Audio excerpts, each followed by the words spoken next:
السلام علیکم ورحمۃ اللہ وبرکاتہ۔ الحمد للہ رب العالمین والعاقبۃ للمتقین والصلاة والسلام علی سید الانبیاء والمرسلین وعلی آلہ واصحابہ اجمعین وبعد۔ فاعوذ باللہ السمیع العلیم من الشیطان الرجیم من ہمزہ ونفخہ ونفثہ۔ بسم اللہ الرحمن الرحیم۔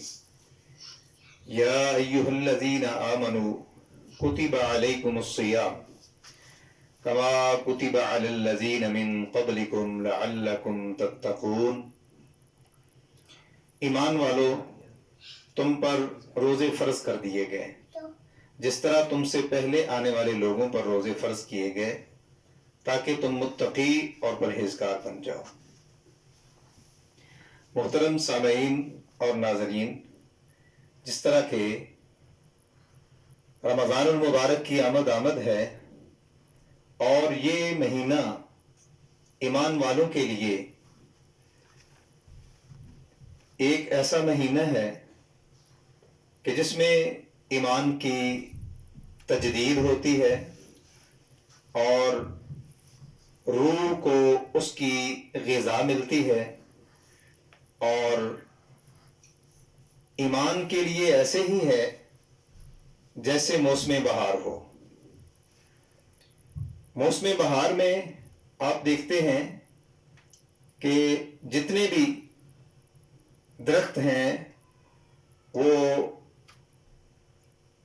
پتیاں نکالتے ہیں، اور اسی طرح ایمان والے اس مہینے میں آ کر ان کے ایمان کی تازگی ہوتی ہے اور اس میں تجدید ہوتی ہے اور روحوں کو تازگی ملتی ہے۔ اللہ سبحانہ و تعالیٰ نے قرآن مجید میں ارشاد فرمایا، ایمان والو، تم پر روزے فرض کر دیے گئے جس طرح تم سے پہلے آنے والے لوگوں پر بھی روزے فرض کیے گئے، لعلکم تتقون، تاکہ تم متقی اور پرہیزگار بن جاؤ۔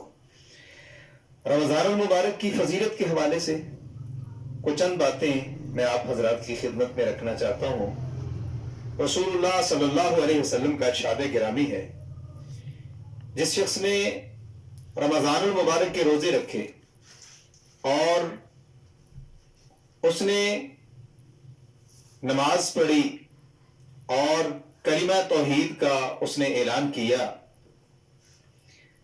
تو اس شخص کے لیے رسول اللہ صلی اللہ علیہ وسلم نے ارشاد فرمایا وہ شخص کامیاب ہو گیا۔ کامیابی کس چیز کا نام ہے؟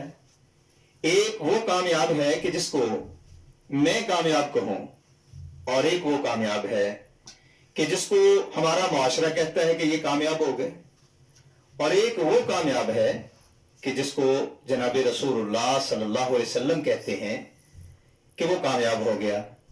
آئیے ذرا رسول اللہ صلی اللہ علیہ وسلم کی حدیث سماعت فرمائیے۔ رسول اللہ صلی اللہ علیہ وسلم کے پاس ایک اعرابی آیا اور آ کر عرض کرنے لگا، اللہ کے پیغمبر، اسلام میں کیا ہے؟ آپ نے بنیادی جو ارکان ہیں وہ بتلائے کہ تو توحید کی گواہی دے دے، اس کے علاوہ کوئی معبود نہیں، اور پھر نمازوں کو قائم کر، زکوٰۃ ادا کر۔ وہ کہنے لگا، اللہ کے پیغمبر اس سے زیادہ؟ فرمایا اگر نفلی کرنا چاہے تو کر سکتا ہے۔ زکوٰۃ کے متعلق بھی ارشاد فرمایا، اور حج کے متعلق بھی ارشاد فرمایا، اور روزوں کے متعلق بھی ارشاد فرمایا۔ عرض کرنے لگا، اللہ کے پیغمبر اس سے بڑھ کر اور کیا چیز ہے؟ اس کے علاوہ آپ نے فرمایا روزے۔ کہنے لگا، اللہ کے پیغمبر ایک مہینے کے روزے؟ فرمایا ہاں۔ اب وہ شخص جب واپس پلٹا تو کیا کہنے لگا، اللہ کی قسم نہ میں اس سے کم کروں گا نہ زائد کروں گا۔ تو رسول اللہ صلی اللہ علیہ وسلم نے ارشاد فرمایا، افلح ان صدقہ او ادخل الجنت ان صدقہ۔ آپ نے فرمایا وہ شخص کامیاب ہو گیا اگر اس نے سچ بولا، اور یا آپ نے اس طرح ارشاد فرمایا کہ وہ جنت میں داخل ہو گیا کہ جس شخص نے اگر اس نے سچ کہا ہے۔ تو پتہ چلا کہ جو شخص رمضان المبارک کے روزے رکھتا ہے اور باقی ارکان پورے کرتا ہے، وہ شخص حقیقی طور پر کامیاب ہو گیا ہے۔ یہ حدیث ہے بخاری کی 1891 نمبر حدیث ہے.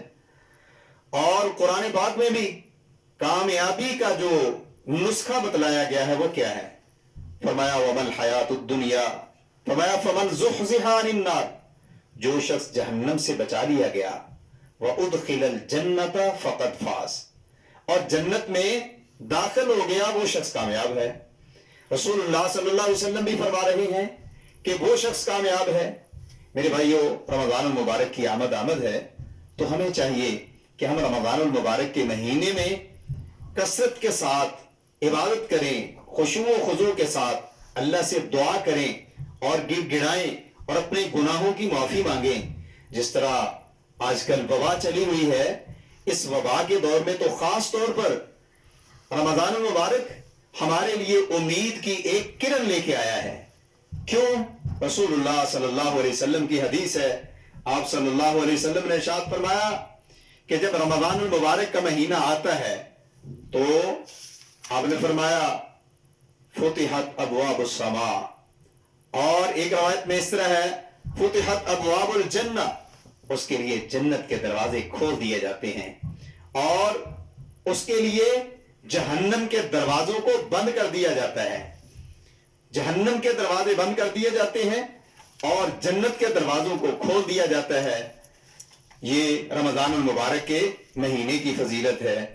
اور پھر رسول اللہ صلی اللہ علیہ وسلم نے ارشاد فرمایا